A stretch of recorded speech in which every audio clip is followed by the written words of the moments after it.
Hi everyone, it's Stu here from 3B, and it's Wednesday morning, and we all know what that means, that it's Wednesday morning. But today I'm going to talk to you about a few subjects, one of which is the Xbox One X. Primarily, it's the Atmos feature on the Xbox One X, which is pretty cool. You know, it's the first console to actually get Atmos support. It's pretty awesome when it works. And the reason why I say when it works, because it does work, but there are glitches. And those glitches are pretty common.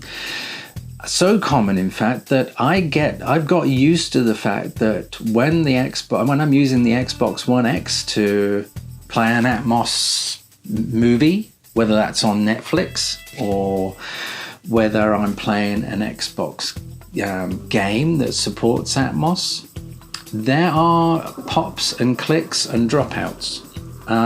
And you could say that's related to my AVR amp, and I've had two AVR amps since I've had the Xbox One X, and it's still the same issue.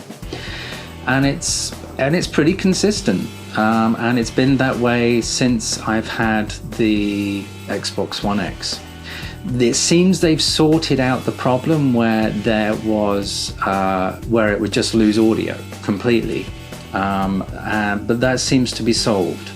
I've not had that issue so far where the audio would just drop for no reason, and then the only way you could do it was be restarting your AVR amp or the Xbox One X. So, do you have an Xbox One X? Do you experience this problem?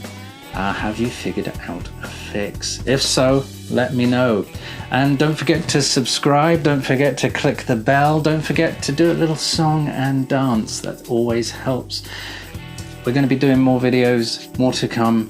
I'm back. We're doing sort of more videos, more reviews, and look out for those. So thanks for watching. Click the bell. Don't forget to subscribe wherever those buttons are now, and I'll see you very soon.